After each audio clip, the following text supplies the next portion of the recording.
Declaro aberta a sessão do dia 26 de junho de 2024, invocando a proteção do Altíssimo e cumprimentando inicialmente os integrantes da segunda Câmara de Direito Público, desembargadora Maria Nailde Pinheiro Nogueira e desembargador Francisco Gleidson Pontes. Cumprimento também o excelentíssimo representante da Procuradoria-Geral de Justiça, doutor Luiz Laércio Fernandes de Mello, e o excelentíssimo representante da Defensoria Pública, doutor Antônio Benevides Filho. Os servidores integrantes desta secretaria da Câmara, a pessoa da secretária, doutora Ismênia Nogueira, os servidores responsáveis pela transmissão, na pessoa do senhor Edson Mendes, a Força Policial, os advogados aqui presentes e os virtualmente, acompanhando a nossa sessão. Inicialmente, indago aqui aos pares se aprovam a ata número 2024 da sessão ordinária de 19 de junho deste ano. De acordo. De acordo, senhora presidente. Então, a ata aprovada. Processos retirados de pauta. 1.48. Agravo de instrumento número 313-6678-2023 do PJE. Polo ativo, Alaeldio Gomes Agostinho Amorim. No polo passivo, a Câmara Municipal de Pacajus e Davanilson José Pinheiro Leite, relatoria do desembargador Francisco Gleidson. 5.8, apelação cível e remessa necessária, número 00095545552011.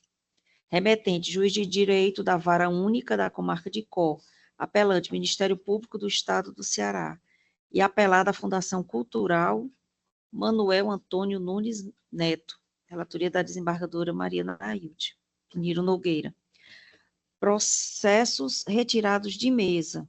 Apelação cível, número 0019-518-49-2022, aliás. Polo ativo, município de Quixadá. Polo passivo, Francisco Carlos Enéas de Lima, da minha relatoria. 5 pontos da pauta. Apelação e remessa necessária 080-0013-23-2023. Remessa necessária e apelação. Remetente é a Vara Única da Infância e da Juventude da Comarca de Caucaia. Apelante é o município de Caucaia, apelado o Ministério Público. Relatoria do desembargador Gleidson. Aqui encerro os processos, né, com retiradas, e passo a um item relativo à retificação de processo indevidamente incluso na pauta de julgamento de hoje. 1.22, apelação e remessa necessária, número 013-21-52-16-2023, polo ativo, Francisco Wagner Alencar de Souza e outros, e polo passivo, Estado do Ceará, da minha relatoria. O processo foi incluído indevidamente na presente pauta de julgamento, ante a inobservância do prazo regimental para sua inclusão, prazo esse previsto no artigo 8.2 do regimento interno deste Tribunal de Justiça. A certidão respectiva já está inclusa nos autos. Item 2, processos com pedido de vista. 2.1, apelação civil número 027-4508-19-2022, PJE. Apelante DB3, Serviços de Telecomunicações S.A. e outros. Apelados, coordenador de administração tributária da Secretaria da Fazenda Pública e outros. Este da relatoria da desembargadora Maria Iraneide Moura Silva. Passo ao histórico. Na sessão do dia 5 de junho do ano em curso, após a sustentação oral por videoconferência da advogada da apelante, doutora Aline Ferreira Gomes, a palavra foi passada à eminente relatora, que apresentou seu voto no sentido de conhecer da apelação cível para desprovê-la, com rejeição da preliminar arguída, sendo acompanhada pelo excelentíssimo desembargador Luiz Evaldo. Na sequência, pedi vista dos autos para melhor reexaminar a matéria. Na sessão do dia 12 de junho, comuniquei à Câmara que apresentaria meu voto visto na próxima sessão desimpedida. Na próxima sessão, que seria do dia 19 de junho do ano em curso, houve o adiamento do julgamento por motivo de férias da eminente relatora, e assim permanece adiado o julgamento, pela continuidade das férias. 2.2, apelação cível 398.8102.2023, polo ativo, na IN Gomes Prudente, polo passivo, município de Fortaleza, Procuradoria-Geral do município. Relatoria da desembargadora Maria Iraneide Moura Silva. Na sessão do dia 12 de junho, após a sustentação oral do advogado da apelante, doutor Bruno Barbosa da Costa, com a palavra a eminente relatora, pediu vista dos autos para reexaminar a matéria. Na sessão do dia 19, comuniquei o adiamento do julgamento do processo por motivo de férias da eminente relatora, e assim ele permanece adiado até o seu retorno. 2.3, apelação cível número 027 40 70 27 20 21. Polo ativo, Express Alimentos Limitada e polo passivo, Agência de Fiscalização de Fortaleza, da relatoria do desembargador Luiz Evaldo Gonçalves Leite.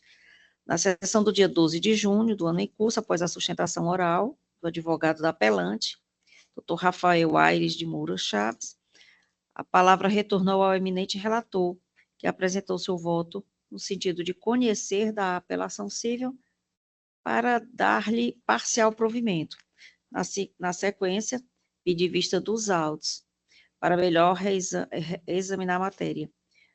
Na sessão seguinte, de 19 de junho do ano em curso, apresentei meu voto visto, pedindo vênias ao eminente relator, o excelente desembargador Luiz Evaldo Gonçalves Leite, para me manifestar em sentido divergente ao seu entendimento, pelo conhecimento e provimento da apelação, a fim de que a sentença fosse reformada e fosse julgado procedente o pleito exordial.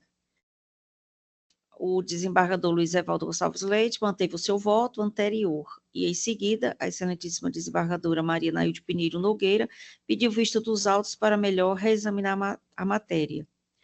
O julgamento continua adiado, considerando as férias do eminente relator.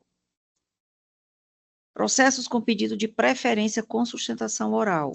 5.6, apelação cível número 020 6401 75 2022. Da minha relatoria, remetente o juízo o juízo da terceira vara da Fazenda Pública da Comarca de Fortaleza, e apelante Isaac Pereira Silvino. Os advogados que requeriram a sustentação oral foram o doutor José Joacir Bezerra Júnior, doutora Daiane Pereira Souza e o doutor Caio Ives Luna Lucas. Apelado ao Instituto Nacional do Seguro Social, INSS. Aqui verifico que o doutor José Joacir se encontra virtualmente na sala. Boa tarde, doutor Joacir. Tudo bem? Boa tarde, excelência. Tudo bem. Eu comunico aqui ao senhor que o voto atende os interesses do apelante. O senhor dispensa a sustentação oral? No sentido de auxílio-doença, mais reabilitação? No sentido do auxílio-doença. Confirmando a sentença. Gostaria de fazer mesmo assim, ou gostaria de... No caso, reformando, né, excelência, a sentença? Sim, no caso, é pela reforma da sentença, apelação civil conhecida e provida com reforma da sentença. Certo, excelência, certo. Eu só queria, logicamente que está prejudicado, mas só uma questão que eu queria de esclarecimento, era saber o seguinte: se no voto há um encaminhamento para reabilitação, ou há pelo menos uma ordenança de que esse auxílio seja mantido por no mínimo 4 meses, pela questão de pedir uma prorrogação, esse tipo de situação. Eu, naturalmente, passarei a ler a ementa, né, na íntegra, não o voto todo, porque Vossa Excelência em seguida terá toda a disponibilidade. Mas fica ao seu critério, se quisesse fazer a sustentação oral, tranquilo. Se não, eu passo a... Isso, eu gostaria de saber a ementa, porque então. assim, porque a gente pode haver ainda, digamos assim, não gostaria de fazer a sustentação, mas eu entendo que se houver um interesse residual, eu faria aqui uma sustentação de 2, 3 minutos no máximo. Certo. Então, vamos fazer assim, vamos seguir o rito, né, procedimental, não há prejuízo nenhum. até acrescenta o que o senhor for nos passar, e o senhor terá os seus 15 minutos regulares, aí o senhor argumenta isso que já iniciou, e em seguida eu passo ao voto. Então, Vossa Excelência terá 15 minutos a partir de agora, 14h12, para as suas considerações orais. Ok, Excelências. Em 3 minutos, eu acredito que eu já passo para Vossas Excelências, né? Boa tarde a todos, né? Outros desembargadores, que saúdo na pessoa da relatora, a excelentíssima senhora desembargadora, doutora Tereza Neumann, Duarte Chaves. É o seguinte, Excelências, esse caso foi com as devidas vênias, foi um caso de sentença citra petita. Nós pedimos auxílio-doença, mas nós não pedimos apenas auxílio-doença. Nós pedimos aposentadoria por invalidez e nós pedimos também, alternativamente, auxílio-acidente. O caso aqui não se trata de auxílio-acidente, porque, na realidade, foi verificada incapacidade e não apenas mera redução de capacidade. Mas o douto juízo de origem de Juazeiro do Norte, acho que acredito da terceira vara civil de Juazeiro do Norte, ele sentenciou o processo, julgando improcedente, o pedido de aposentadoria por invalidez. Eu concordo que realmente aqui não seria cabido o pedido de aposentadoria por invalidez, uma vez que a parte recorrente é muito jovem. Nós não recorremos nesse sentido. Nós concordamos com a sentença nesse sentido. Mas nós não podíamos concordar com a sentença em não ser apreciado o auxílio-doença. Né? Logicamente, auxílio-acidente também não se fala mais, porque aqui não é caso de mera redução de capacidade. E aí o que ocorre, Excelências? Esse auxílio acidentário, quando não se há, pelo menos assim, eu trabalho muito na seara previdenciária, e logicamente que a seara previdenciária é 90% ou mais na Justiça Federal, mas aí temos um caso acidentário aqui, que é de competência exclusiva de Vossas Excelências, mas que não deixa de ter os mesmos entendimentos no que concerne à implantação do benefício. Nós precisamos ter provido não apenas o benefício por si só, mas como o laudo demonstrou que ele deveria ser encaminhado para reabilitação, nós precisamos, assim, para que a justiça seja plena e não meia justiça, que ele seja também encaminhado à reabilitação e não apenas seja concedido atrasados de benefício de auxílio-doença. Nós precisamos de uma implantação, nós precisamos de mais alguns meses, nós precisamos que o senhor Isaac vá ao INSS aprender um novo ofício e se reabilite. E penso que, se o INSS se estruturar, realmente é o melhor caminho. E eu, como advogado, tendo uma função social, quando tenho clientes mais jovens, realmente eu peço para eles estudarem, peço para eles não serem um peso na nossa nação, mas que eles venham contribuir. Mas nesse exato momento, a função habitual dele está comprometida e o que a gente pede é o provimento neste sentido. Os atrasados do auxílio-doença e também que ele seja encaminhado para a reabilitação. Caso Vossas Excelências entendam que ele não deva ser encaminhado à reabilitação, pedimos aí que pelo menos seja implantado o benefício com 4 meses para frente, ou pelo menos, no mínimo, do mínimo, 30 dias, que é uma situação em que a gente pode, aí, se for o caso, fazer um pedido de prorrogação administrativa do benefício do senhor Isaac. É isso que eu tinha só para requerer. Peço desculpa, doutora Tereza, porque, na realidade, eu não queria fazer a sustentação, realmente está potencialmente prejudicada, mas como eu não sei o teor completo, e aí Vossa Excelência me pediu para falar nesse sentido complementar, eu também encerro aqui a minha participação, agradecendo desde já a atenção de Vossas Excelências. Pois não, doutor José, bem esclarecedor, né, os seus pontos para a defesa do seu constituinte, inclusive o senhor realça isso no pedido. Então, eu passo aqui, eu lerei apenas a ementa e, em seguida, o senhor terá o acesso completo. Direito previdenciário, apelação civil, auxílio-doença, acidentário, laudo pericial, conclusão pela redução parcial da capacidade laborativa para atividade habitualmente exercida, como o senhor, no sentido do que o senhor reconhece, né, em relação ao senhor Isaac, preenchimento dos requisitos para a concessão do benefício previsto no artigo 86 da Lei 8.213/91, que disciplina os planos de benefícios da Previdência Social.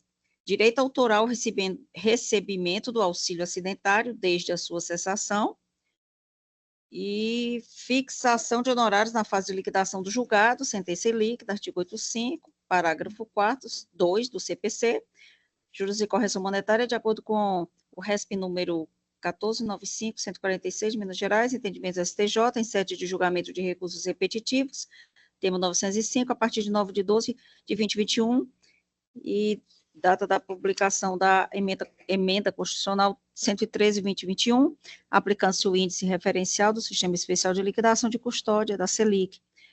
Aqui eu acrescento que estou também concedendo, como o senhor requereu, o envio para a reabilitação, porque no caso foi um problema da mão desse senhor, um problema grave, embora não justifique, não é a aposentadoria, porque foi parcial. Eu entendo, e aqui passo para os nobres pares para fazer essas considerações, mas entendo que ele deva ser mesmo encaminhado à reabilitação. E, concluindo, apelação civil conhecida e provida e a sentença reformada, porque foi pela improcedência do pedido. Essa é a síntese do voto. Passo aqui a palavra à desembargadora Nailde para as suas considerações e voto. Obrigada, desembargadora presidente, Tereza Neumann. Cumprimento-a, bem como os eminentes pares, o digno procurador de justiça, o defensor público, advogados, servidores e distinta assistência. Realmente, ouvi atentamente a preocupação aqui do doutor José Joaci, mas pela sistemática da Câmara e de outros órgãos julgadores, nós temos acesso ao entendimento da nobre relatora bem antes da sessão. Então, manuseei este processo, tive acesso também ao entendimento da nobre desembargadora Tereza Neumann, e nesse momento ratifico o meu voto provisório acompanhando o entendimento da nobre relatora. Obrigada, desembargadora Nailde. Desembargador Gleidson, como vota? Boa tarde, presidente. Meus cumprimentos a Vossa Excelência e a todos os colegas que compõem esta Câmara. Ao doutor Luiz Laélio, nobre procurador, doutor Benevides, distinto, defensor público, advogados, servidores, e especialmente ao doutor Joaci. Como afirmou a desembargadora Nailde, nós já tivemos acesso ao processo, ao voto, e momento em que a gente pode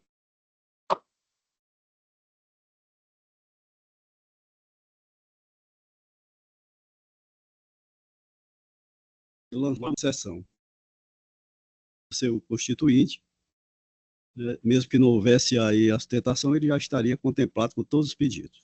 Exato. Então, ratifico o voto, presidente, acompanhando Vossa Excelência. Obrigada, desembargador Gleidson.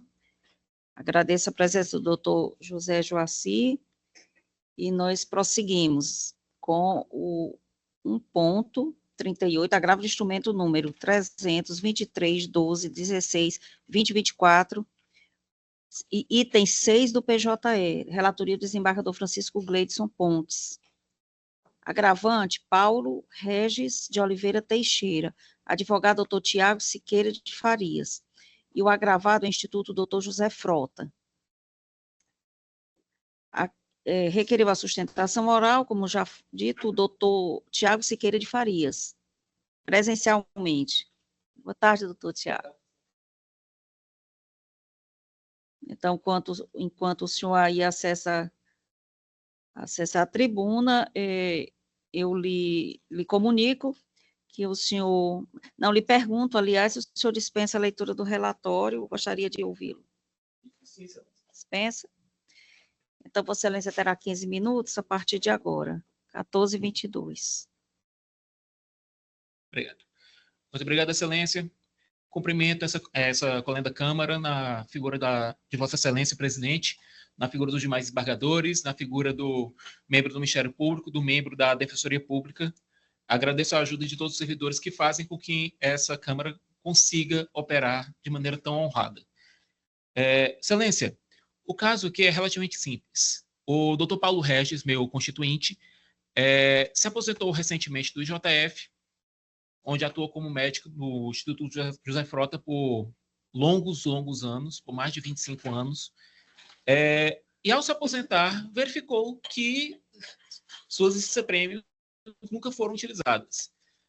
No caso, essas licenças-prêmio, que somam vários meses, geraram um valor de causa, tendo em vista, inclusive, o próprio entendimento simulado desse tribunal, que coloca que essas licenças-prêmios e férias não gozadas durante o período em que o servidor esteve na ativa devem ser colocadas como indenização. Ao entrarmos com a ação requerendo tal indenização, verificou-se que o valor da causa era extremamente elevado, R$ 362.946,90, um valor extremamente dilatado. Verificando a tabela de custas processuais vigente, temos que ações desse porte, de R$ 102.400,01 a R$ 409.600, elas têm custas no valor de R$ 7.382,10. Nos autos, inclusive, como foi colocado ao juízo de primeiro grau, consta o valor que o meu cliente recebe junto à sua aposentadoria. Ele foi colocado as folhas da sistemática nova do PJ é um pouquinho complicada, mas foi colocado junto às folhas 14 do ID 12.33.97.28. Dados retirados direto do portal da transparência, que indicam que no mês em que impetramos a ação, o meu constituinte recebe líquidos R$ 18.412,23. Repito, tal informação foi colocada junto ao juízo de piso. Tal valor chega a ser quase metade, o valor de custas chega a ser quase metade do que o requerente recebe de vencimento mensalmente. Por mais que ele seja um homem de meios, afinal, a gente não pode colocar que uma pessoa que recebe líquidos de R$ 18.000 por mês esteja na classe mais necessitada da nossa sociedade. Por mais que ele seja um homem de meios, esses valores representariam um baque de quase 50% do que ele recebe por mês de vencimentos. O que torna a situação de deferimento à justiça gratuita não apenas salutar, mas necessária, até mesmo para que o meu cliente tenha acesso à justiça. Em caso, não pedimos apenas a justiça gratuita. Sabemos que existem entendimentos desse próprio tribunal de que o pagamento das custas pode ser deferido para o final do processo, o que, aliás, não prejudicaria em nada o erário público. A gente está lidando com uma situação na qual a gente tem um homem de meios que, em tese, poderia arcar com essas custas, dado um valor elevado dos seus vencimentos, mas que entramos na seara constitucional. Apesar dele receber um valor considerado, creio eu, que menos de 10% da população brasileira receba isso por mês, apesar disso, o pagamento do valor dessas custas de uma vez só prejudicaria imensamente a sua família. Afinal, estamos falando de uma pessoa que, sim, recebe valores altos, mas também tem valores mensais altos a arcar de pagamentos de luz, condomínio, telefone. Você, se colocar um pagamento de retirar quase 50% do valor mensal de uma pessoa, não importa quanto ela receba, existe um baque à sua unidade familiar.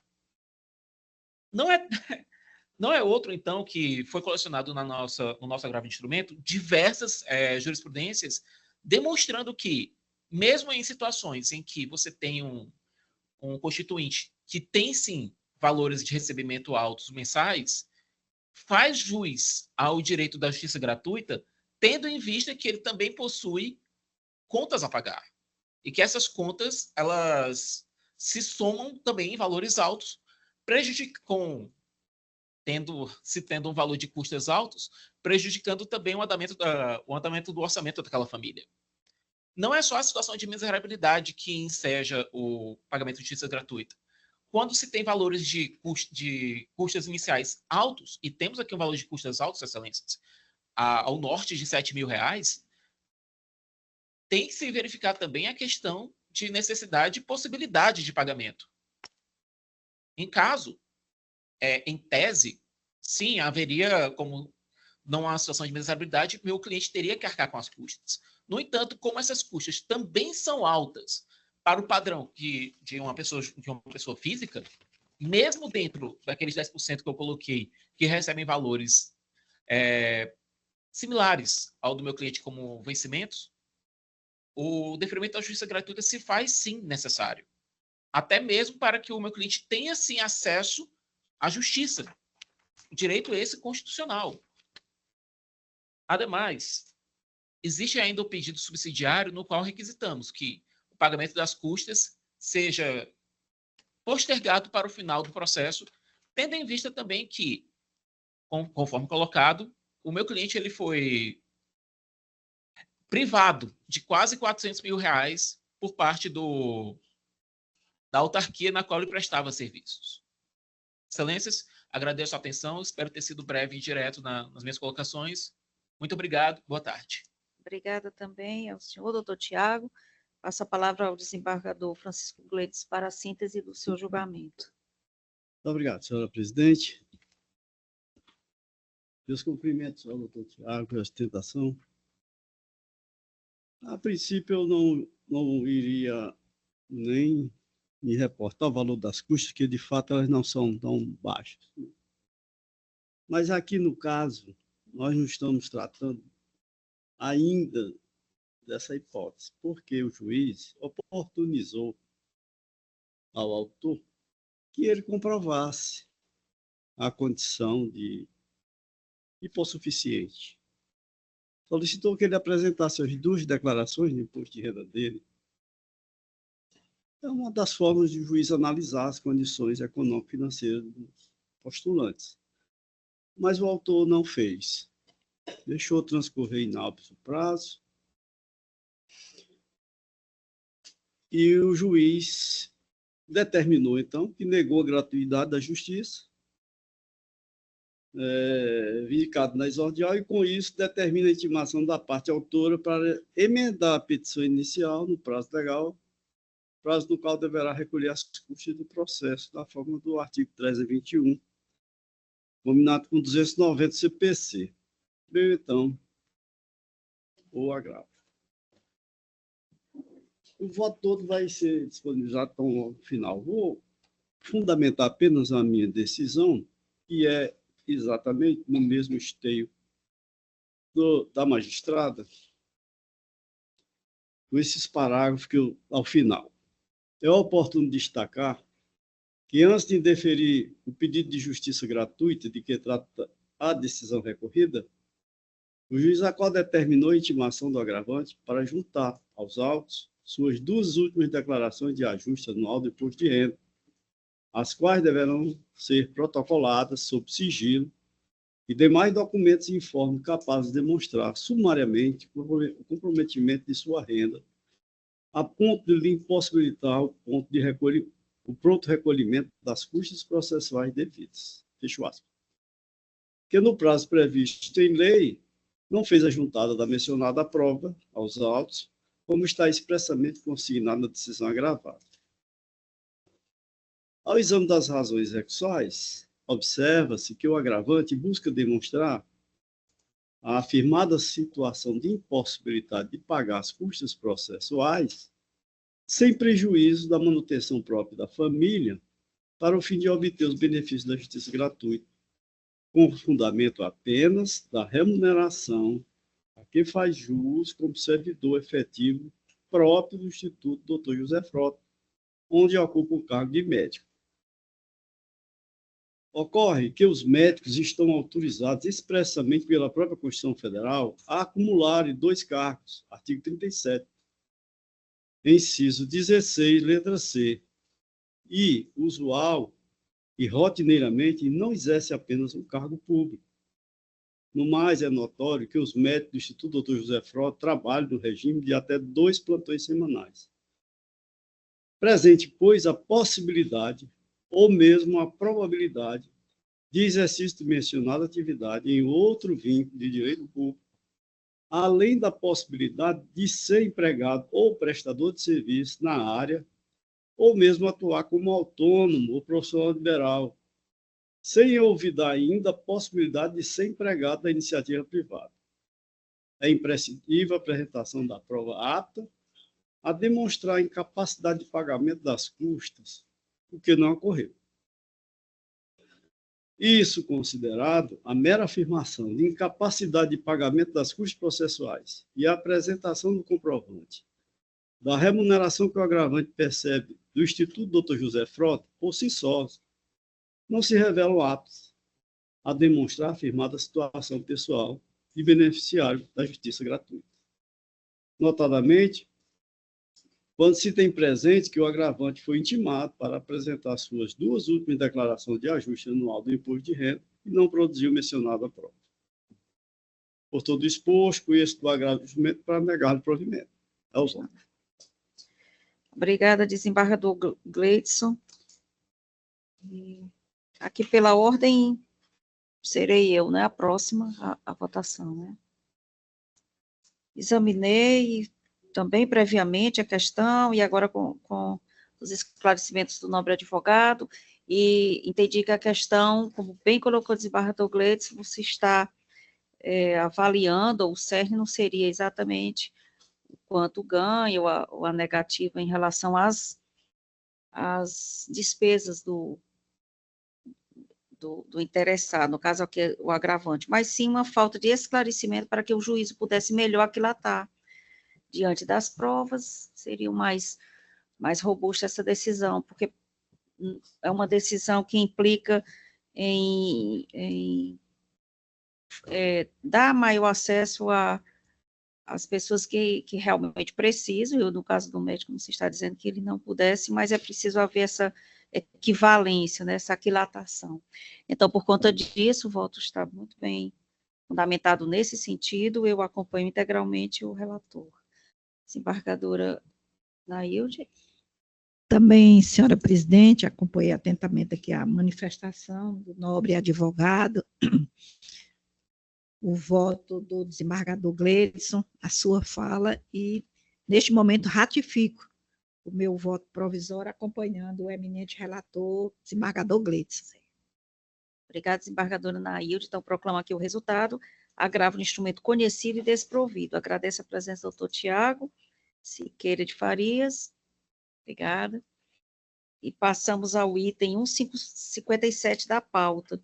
É um agravo de instrumento 300, 25, 10, 53, 20, 24, item 65 do PJE. Também da relatoria do desembargador Francisco Gleidson Fontes. Agravante, Sindicato dos Servidores Públicos do município de Fortaleza, Sindifor e outros. Advogado, doutor Eugênio Duarte Vasques, aqui presente. E o agravado é o município de Fortaleza. Enquanto o doutor Eugênio Duarte se habilita aí a tribuna.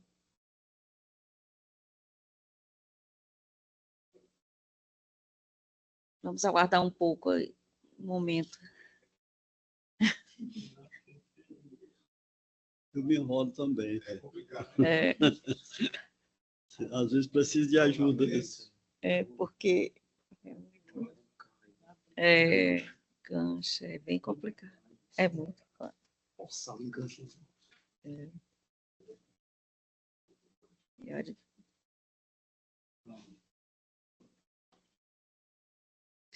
Até porque não é dele, né? É daqui É daqui, a pessoa está bem. Exato.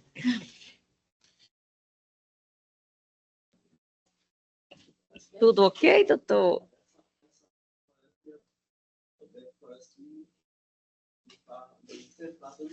Ah, não. Ficou melhor, né? Agora está bem. Realmente tem umas dobraduras que é preciso, né? Acomodá-las, né? Então, inicialmente aqui cumprimentando o doutor Eugênio Duarte Vargas, eu lhe indago. O senhor dispensa a leitura do relatório? Sim. Sim, dispensa. Então, Vossa Excelência terá os 15 minutos a partir de agora, 14h38. Perfeito, Excelência. Primeiramente, desejar aqui uma boa tarde a todos, eminente desembargador Gleidson, desembargadora Tereza, Neuma, desembargadora Mariana Hilde, desembargador, representante do Ministério Público, Defensoria, colega advogado, doutora Karine, doutor Rodrigo, diretor do sindicato, servidores da Justiça e aqueles que estão aí nos assistindo de forma online. Nesse caso, é muito simples. Nós estamos tratando de uma homologação de um acordo. E o acordo não foi homologado pelo magistrado de primeiro grau sob a alegativa de que não estaria seguindo o que diz o rito legal. Esse precedente, desembargador Gleidson, pode ser muito preocupante para todos aqueles procedimentos em que o ente municipal ou estadual faz acordo com o serviço público, com os servidores do serviço público. E eu digo por quê. O objetivo desse acordo foi nada mais, nada menos que, diga-se de passagem, um processo de 2006, desembargador Gleidson, desembargadora Tereza Neuma, desembargadora Mariana Hilde, que hoje esse ano completa a maioridade. São 18 anos em que mais de 7.000 servidores públicos do município de Fortaleza esperam receber o valor que lhes são devidos. 18 anos. E aí, depois de uma construção longínqua de um acordo, muito tempo, se faz o mais difícil, o mais complicado, que é conseguir a união de interesses. Tanto é que a Procuradoria do município de Fortaleza, ela, no próprio recurso, porque a única parte inteiramente prejudicada aqui seria a Procuradoria do município, ela concorda com o pedido. Ela se acosta ao agravo, que seja provido o agravo. E o que acontece? Nós estamos falando de um acordo com parecer favorável do Ministério Público,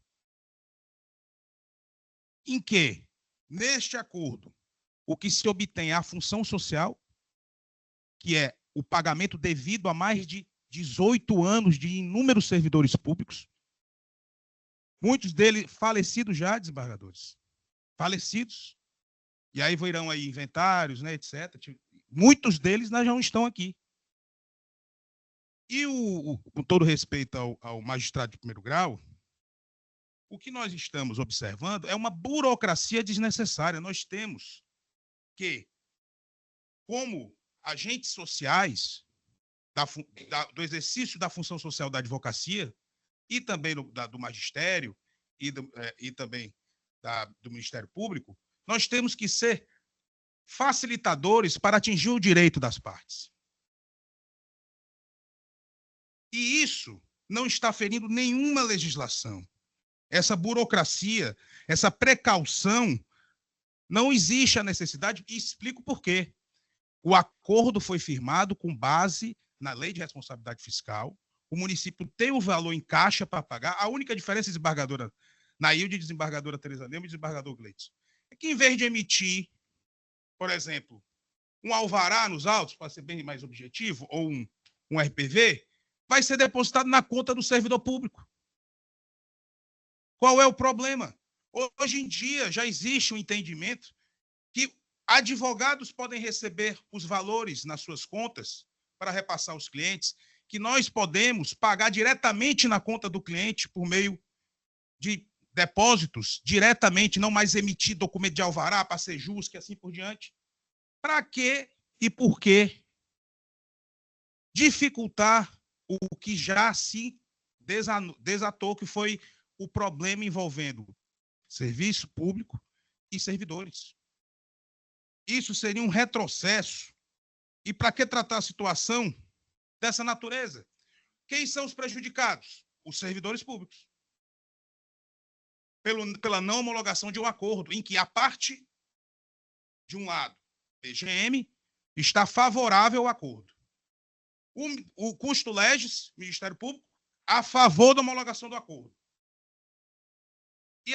E aí eu quero só fazer um breve histórico para Vossas Excelências do porquê um pouco dessa colocação minha, dos 18 anos, da maioridade do processo, porque desde que o acordo foi anexado aos autos, desembargador Gleison, se passaram, se eu não me engano, 8 meses, 9 meses, para que fosse apreciada várias petições conjuntas feitas pela prefeitura e o sindicato para se agendar uma audiência, porque o nobre magistrado diria, eu só homologo em audiência.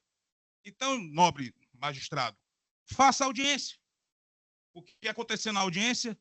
As partes anuíram e disseram, o Ministério Público presente, homologue-se o acordo. E o magistrado disse, vou levar concluso para análise. E não decidiu na audiência, desembargador Teresa Danilo. E isso, 7 mil servidores, uns, repito, muitos deles já não mais aqui conosco, aguardando uma homologação de um processo de 2006. 2006. E, obviamente, nós estamos aqui tratando, repito, de uma situação alimentar. Quantos servidores desses eu não atendi no dia de hoje e perguntando quanto iriam receber esse valor dos anuentes? Quantos? E olha que tem alguns que vão receber R$200, outros R$2.000, mas isso faz muita falta para quem precisa. Então, estou aqui na tribuna clamando a Vossas Excelências que se faça aquilo o que já se espera, que é a homologação de um acordo em que as partes, que são as principais interessadas, sugeriram e requisitaram, e concordaram e anuíram. E o Ministério Público concordou. Não há um motivo para que não haja essa homologação do acordo. Repito, a fórmula apresentada no acordo é uma fórmula para desburocratizar e já é aplicada pelo Poder Judiciário em vários procedimentos dessa natureza. Dessa natureza. Então, eu coloco até aqui como um precedente perigoso. Precedente perigoso, que vai engessar ainda mais o sistema, desnecessariamente, quando se traz soluções para desburocratizar, para trazer ao servidor, à parte, ao jurisdicionado, a tutela jurisdicional, a função social que é o Poder Judiciário. Então, diante desses aspectos, eu clamo a Vossas Excelências, repito, não vai ter quem recorra da parte adversa em houver a homologação do acordo, só tem uma parte aqui, não tem outra parte, todas as partes estão no mesmo polo, no polo ativo do agravo. Não existe parte agravada, desembargadora Teresa Nilma. Tem parte agravada, desembargadora Neuma. Não tem parte agravada, desembargador Gleison. Só existe parte agravante. Então, com essas vênias, com essas colocações, eu peço que Vossas Excelências, né, observem a importância de um processo que completou esse ano 18 anos de tramitação, em que inúmeras pessoas não estão mais aqui para receber esse recurso devido, porque a justiça já em trânsito em julgado confirmou, portanto, não é um caso a se discutir, é um caso já solucionado, com trânsito em julgado, então é um direito em que a parte apenas está pedindo clamor ao judiciário para receber. E é um caso em que quem quer pagar, e quem quer receber, quer receber. É ganha-ganha, não tem perde-ganha. Então, nós pedimos aqui a Vossas Excelências que a função social seja exercida nesse caso e que haja aqui a homologação, a autorização para homologação do acordo, e com isso essas inúmeras famílias, né, porque nós estamos falando só das pessoas servidores, mas as famílias que os rodeiam, venham a ser beneficiadas com isso. Eu agradeço a atenção, o tempo, e obrigado aí a todos, e uma boa tarde, e que Deus nos abençoe ricamente. Um abraço. Muito obrigada, doutor Vasques. Eu passo, então, a palavra ao desembargador Gleides para a síntese do julgamento. Obrigado, senhora presidente.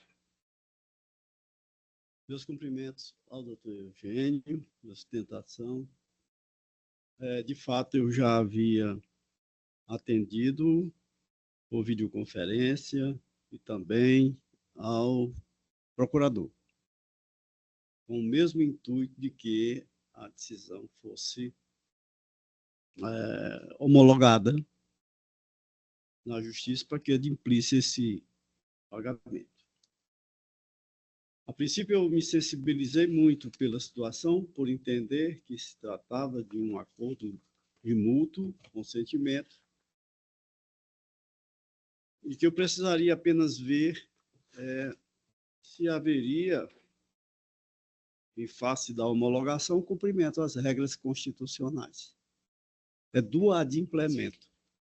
O acordo não há que discutir, e ele trará benefício a ambas as partes, ao erário, às pessoas que estão envolvidas.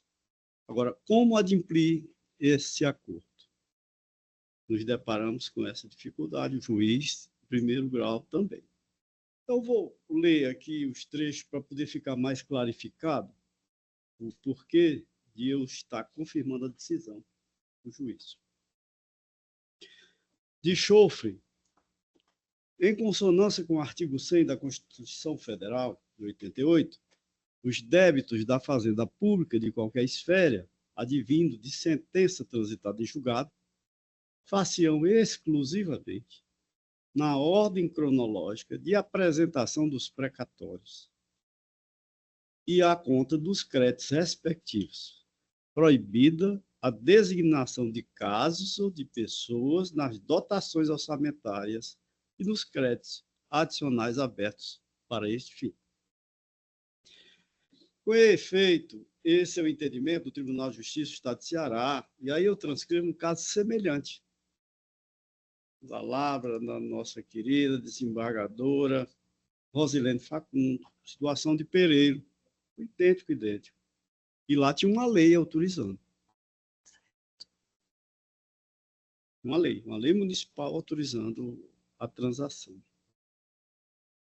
Aí ela diz o seguinte: processo civil, constitucional, apelação civil, ato judicial impugnado, acordo entre ente público, municipal e particular, admitido conforme Lei 13.140, de 2015, dívida reconhecida, homologação judicial, violação à ordem dos precatórios, impossibilidade, artigo 100 da Constituição Federal, recurso parcialmente provido, sentença homologatória reformada, em parte exatamente porque o pagamento deveria obedecer a requisitório. Eu vou dispensar de ler o restante, porque está todo aqui o acordo. Essa decisão é de 2020, ela ainda era convocada. Coisa convocada. Ademais, os valores devidos oriundos do judiciário e que são reputados de pequeno valor seguirão as determinações do artigo 100, parágrafos 3º e 4º da Constituição Federal. E aqui eu transcrevo, na parte que interessa, o artigo 100 diz: os pagamentos devidos pela Fazenda Pública far-se-ão exclusivamente na ordem cronológica de apresentação dos precatórios e à conta de créditos respectivos. O parágrafo 3º diz: o disposto no caput deste artigo, relativamente às expedições de precatórios, não se aplica aos pagamentos de obrigações definidas em lei como de pequeno valor, e as fazendas referidas devem fazer em virtude de sentença judicial transitada e julgada. Parágrafo 4º. Para os fins do disposto no parágrafo 3º, poderão ser fixados por leis próprias valores distintos às entidades de direito público, segundo as diferentes capacidades econômicas. As definições legais supra-resolvem o caso subjúdice em sua integralidade, vez que não há lei específica autorizando o pagamento de pequeno valor em virtude de sentença transitada em julgado. Na seara desse raciocínio, o pagamento das requisições de pequeno valor, caso houvesse lei específica, como se disso é previsto no artigo 535, parágrafo 3º, inciso 2 do CPC, na íntegra. Inciso 2, que se refere à Fazenda Pública, será intimada na pessoa de seu representante judicial por carga, remessa ou meio eletrônico para querendo, no prazo de 30 dias, nos próprios autos, impugnar a execução, podendo arguir. Item 2, por ordem do juízo, dirigida à autoridade na pessoa de quem o ente público for citado, para o processo, o pagamento de obrigação de pequeno valor será realizado no prazo de 2 meses, contado da entrega da requisição, mediante depósito na agência de banco oficial mais próximo da residência do exequente. A seu turno, a Resolução 303 de 2019, CNJ, disciplina a expedição e gestão e o pagamento, as requisições judiciais previstas no artigo 6 da Constituição Federal. Nós, como presidente, passamos muito na análise dessas resoluções, sob pena de responder por crime de responsabilidade. Lá, o CNJ, inclusive, fiscaliza. Nessa inspeção, certamente, isso aqui deve ter sido visto em outros processos. Artigo 49. A ordem de pagamento será determinada pelo juiz do cumprimento da sentença dirigida à autoridade na pessoa de quem o ente público for citado para o processo, com prazo de 2 meses para providenciar a possibilidade dos recursos necessários. Repetindo, basicamente, o que diz a própria artigo 100. Na mesma senda, o artigo 24 da mesma Resolução 303 do CNJ determina, outro sim, que a metodologia de atualização prevista se amolda às requisições de pequeno valor, até a data do pagamento. No âmbito deste precatório, a expedição de precatórios e requisições de pequeno valor, bem como o seu processamento, é ordenado pela resolução do órgão especial 14 de 2023, que é com base na resolução do CNJ que o nosso órgão especial também delibera. Ademais, os débitos da Fazenda Pública, seja oriundo de título extrajudicial ou de decisão transitada em julgado, deverão ser exclusivamente mediante precatório e requisições de pequeno valor. É o que determina o artigo 6º da Resolução 14/2023. Também é compulsório o cadastramento pelo juiz da execução da requisição de pequeno valor, RPV, no SAPRE, artigo 7º, parágrafo 1º, do mesmo plano legal. Inobscurecível que o artigo 12 determina, aspas, o juiz da execução intimará a entidade devedora requisitando a transferência da quantia necessária à satisfação do crédito diretamente para a conta do credor no prazo de 2 meses, com a devida autorização. Como se sabe, esse acordo que seria homologado, ele tem um prazo muito mais alongado.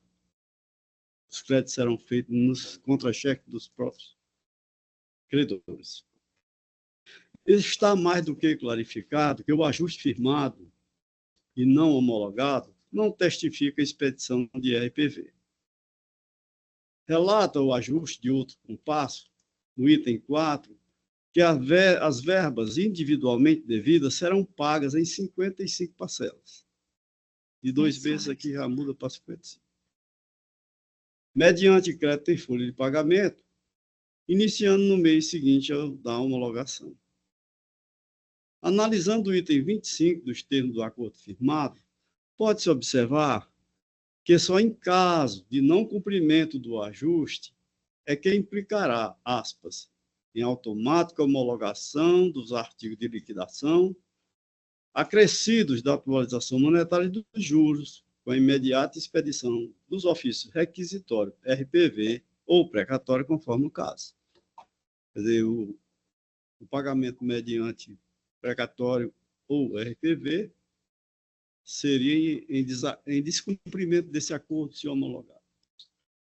Nesse contexto, o acordo tutelado referente à não expedição na ordem de pagamento por requisição de pequeno valor espanca frontalmente a Resolução 303 de 2019 do CNJ e a Resolução do órgão especial 1423, de 6 de setembro de 2023, ambos citados pelo 12º juiz monocrático para indeferir a homologação do ajuste firmado.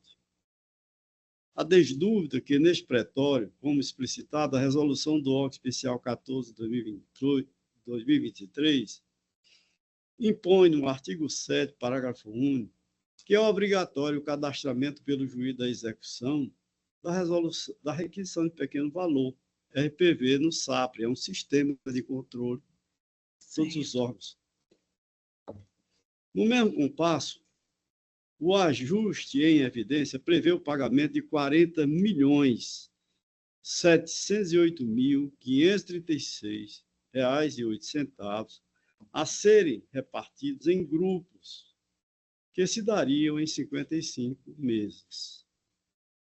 Essa forma de pagamento explicitamente acarretaria uma sistemática de pagamento do RPV diversa daquele prazo estipulado de 2 meses da entrega da citada requisição, em desacordo com o previsto nos artigos 535, parágrafo 3º, inciso 2 do CPC, combinado com o artigo 49 da Resolução 303, 2019 do CNJ, combinado ainda com o artigo 12 da Resolução do órgão especial 14, 2023. Indubitavelmente que o ajuste tutelado estabelece no item 25 que o seu descumprimento implicará na homologação dos artigos de liquidação acrescidos da atualização monetária e dos juros e imediata expedição dos ofícios requisitórios, conforme o caso. Ainda, de acordo com o artigo 49 parágrafo 2º da Resolução 303 de 2019 do CNJ, e o artigo 16 da Resolução do órgão especial, número 14 de 2023, verificado o inadimplemento do RPV, ainda que parcial, o juízo da execução determinará, em sendo o caso, o sequestro do numerário atualizado suficiente ao cumprimento da decisão. Em ofensa à previsão legal, na forma do item 8 do acordo firmado, os valores, aspas, serão atualizados na mesma ocasião e pelos mesmos índices aplicáveis ao reajuste geral do funcionalismo público municipal que ocorrerem a partir da data da homologação desse instrumento de transação. Fecho aspas. Entretanto, na forma do artigo 21 da Resolução 303 de 2019 do CNJ, a partir de dezembro de 2021, a correção monetária e os juros serão corrigidos pela Selic, acumulado mensalmente.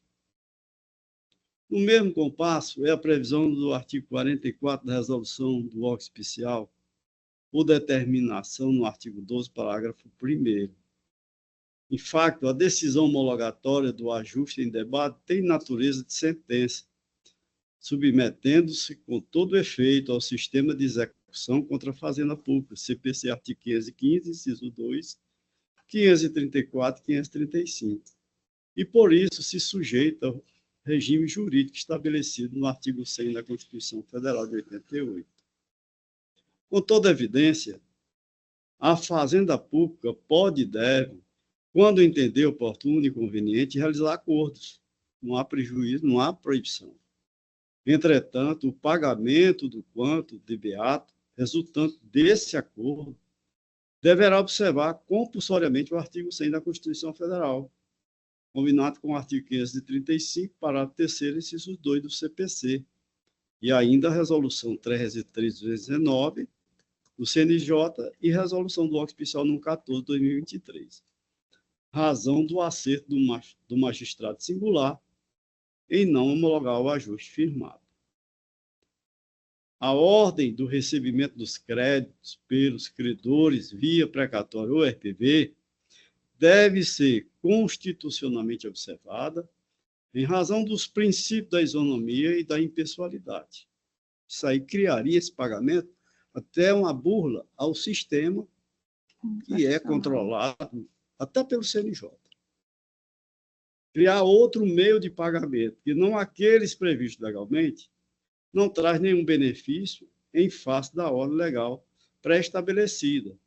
Cria, sim, privilégios inadmissíveis em nosso ordenamento jurídico, vez que credores ulteriores receberiam seus créditos antes dos credores anteriores. A única exceção a essa regra, repita-se, é do parágrafo 3º, artigo 100 da Constituição Federal. Seja existindo lei permissiva para os pagamentos de pequeno valor e autoria da Fazenda Pública, o que não é o caso vertente. E aí o Supremo também fala sobre essa mesma temática. Eu não vou ler, porque é um pouco extensa aqui a transcrição. Esse também foi o raciocínio empregado quando decidiu o Supremo em ADPF, Arguição de Descumprimento do Preceito Fundamental, 250 de 2019, e aqui também transcrito. Diante do exposto, conheço do agravo do instrumento interposto por ser próprio intempestivo para negar-lhe provimento nos termos acima delineados. É como voto, com todas as veias, reconhecendo que o processo é demorado, RPV é demorado, mas existe um regramento que tem que ser observado e é constitucional. Certo. Obrigada, desembargador Gleidson. E reitero também as vossas palavras em relação ao lamento quanto ao tempo de demora do processo. E o fato dele ter chegado ao acordo foi bem propício para ambas as partes, mas, assim, não está na vontade das partes decidirem sobre a forma de pagamento. Acho que esse que foi o ponto, né? E Vossa Excelência muito bem explicou. É louvável o acordo, mas, assim, existem pessoas aguardando na fila e esse acordo, ele intercepta todas essas pessoas. Então, não é só a necessidade aqui. Sim. Aguardando numa fila, inclusive não numa fila, ainda existe essa fila não a dos precatórios propriamente dita, mas uma fila em andamento processual. E o acordo passa por cima da fila em andamento processual para já se instalar na fila dos precatórios. Embora reconheça aqui, muito bem colocado, é tudo isso que o doutor Vasques falou, realmente, toda essa necessidade, a angústia das partes, mas eu não vejo como, digamos assim, ignorar todo esse interesse de todas as pessoas que estão litigando e estão aguardando essa lamentável fila, né, de precatórios. Então, também gostaria de realçar a leitura do desembargador Gleidson do voto, foi muito importante para realçar todos esses pontos, né, e expor as partes, em respeito às partes, foi muito bom tê-lo ouvido, repassando o voto. Então, considerando a consistência dessas razões, eu acompanho o eminente relator. Passo a palavra à desembargadora Anaílde.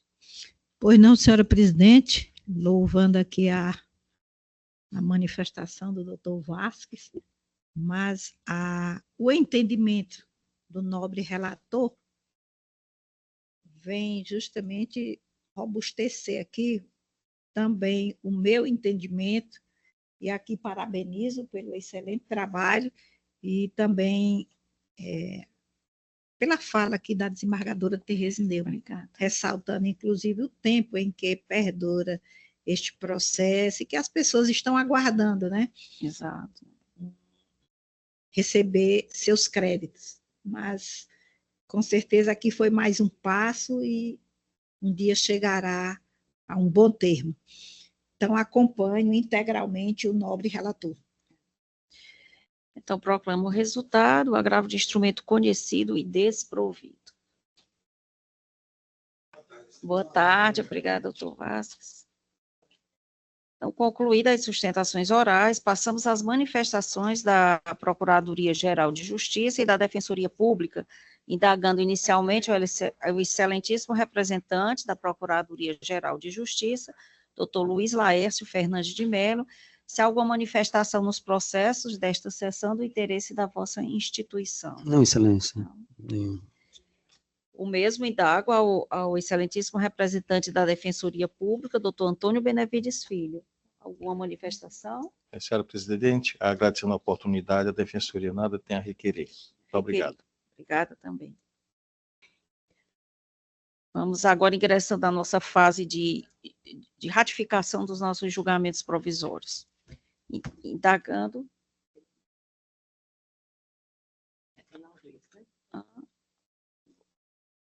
A secretária que me fala sobre um pedido de vista, mas não será feito na... Foi dito aí que havia sido retirado de pauta. Sim, não é esse? Esse exatamente, pronto. Não, retirado Não, de foi pauta. retirado, se você se refere ao processo da retirada de pauta, não é? De mesa. Não, anteriormente, na sessão passada, foi retirado de mesa. Não sei se trata desse mesmo processo lá do ICO. Ah, Esse, só conferir, mas é desembargadora, porque é da relatoria de quem hoje não está aqui, que é o do... Não, o Tiago informou que a senhora iria pedir vista do processo da desembargadora Tereza. Vamos conferir. O processo foi retirado de mesa. É o 0019-518-49, 2012. Realmente existe aqui, dentre os processos da relatoria da desembargadora Tereza Neumann, em que eu observei o seu entendimento aí e preciso... porque está divergindo de entendimento meu, questão de cotas, né? Mas eu já estou retirando já retirou mesa. por conta dessa minha... Só conferindo o número. 021 40 72 94 2022. É esse? Está na sua anotação aí, desembargadora? É 1.6 da sua relação. 1.6? Do roteiro. PJE. Processo retirado de mesa. Eu tenho aqui o processo 0019-518-49-2012. Não é o mesmo. Não é esse, Não. certo? Então, Vossa Excelência, é um pedido de vista deste processo. Mas aí, agora ela teria que dizer do entendimento dela, tá entendendo? Ele foi apresentado aí? Não. Não foi apresentado. Falou que o Tiago passou para ela, que ela iria pedir vista. De cota, não é? A questão Só de vamos entendimento de cota, né? É. Veja aí, desembargador.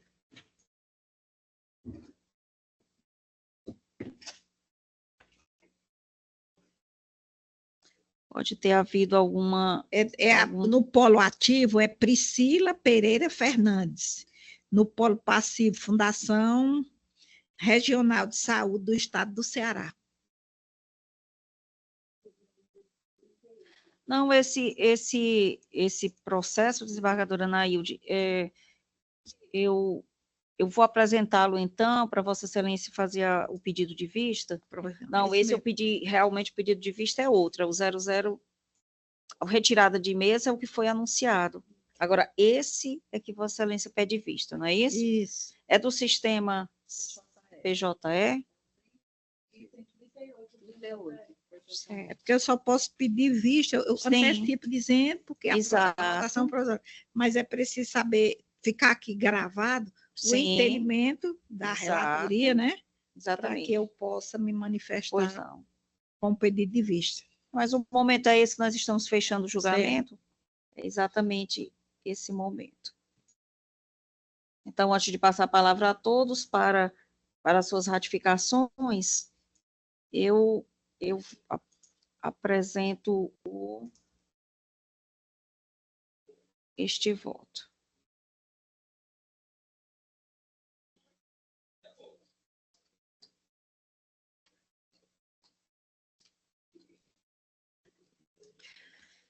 Então, apelação civil número 021 40 7294 2022. Apelante Priscila Pereira Fernandes. Apelada Fundação Regional de Saúde do Estado do Ceará, origem mandado de segurança, juízo da 4ª Vara da Fazenda Pública, da comarca de Fortaleza. Os impetrados, diretor-presidente de Gestão e Desenvolvimento da Fundação Regional de Saúde do Estado do Ceará, FunSaúde. Passarei, desembargadora Nailde, a ementa.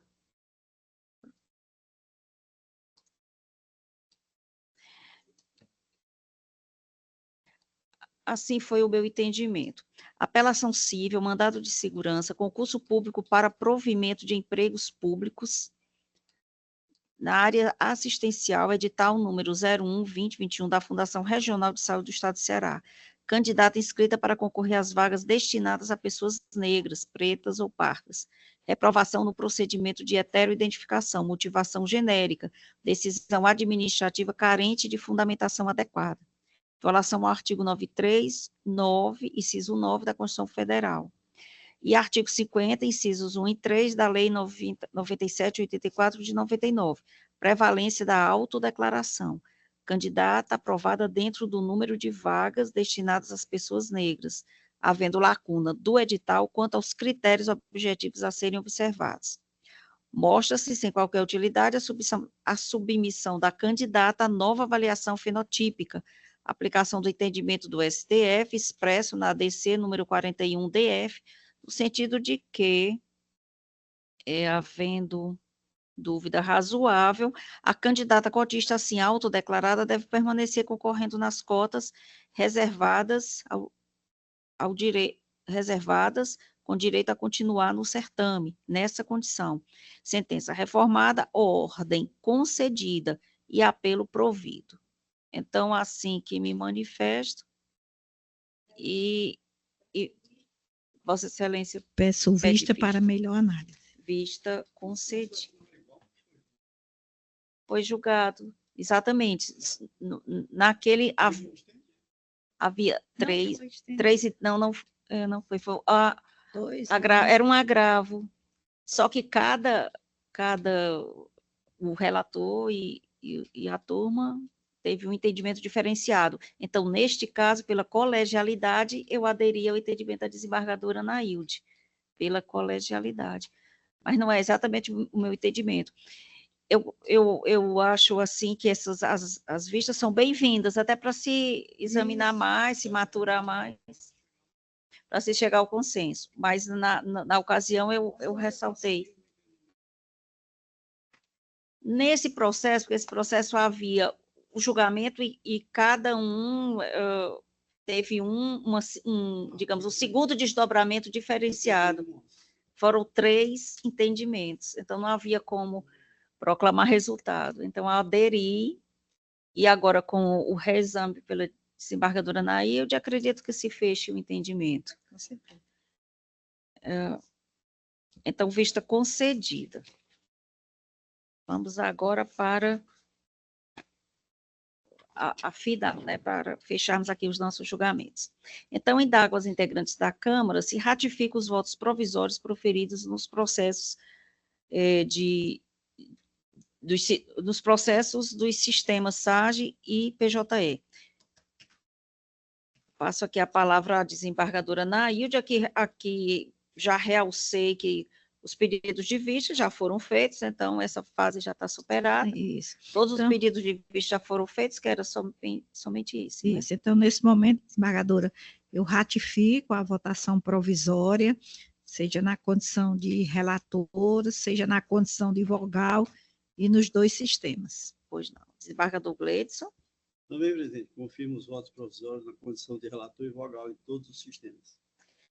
Também, por minha vez, confirmo todos os votos provisórios na condição de relatora e de vogal em ambos os sistemas. Concluída aqui a nossa votação, indago à secretária da Câmara quantos processos foram julgados hoje. 94 processos. 94. Indago aos pares se algum... É porque tem dado iranês e fazer falta, né? Vão ser adiados. Então, indago aos pares se há algum registro a fazer. Então, aqui eu gostaria de registrar, em nome da nossa Câmara, que hoje será celebrada a missa de 7º dia da nossa querida colega, desembargadora Maria Vilauba Fausto Lopes, na paróquia Nossa Senhora da Glória, na Cidade dos Funcionários, às 20 horas. Então, é um registro bem significativo, né, em nome desse ciclo que nós enfrentamos, da perda da nossa colega. E alguém gostaria de acrescentar alguma outra manifestação, registro? Só esse mesmo? Então, eu declaro encerrada a sessão de hoje, esperando que continuarmos os nossos trabalhos na nossa próxima sessão, que já será em julho, no primeiro mês do 2º semestre, né, 3 de julho. Agradeço muito a presença de todos.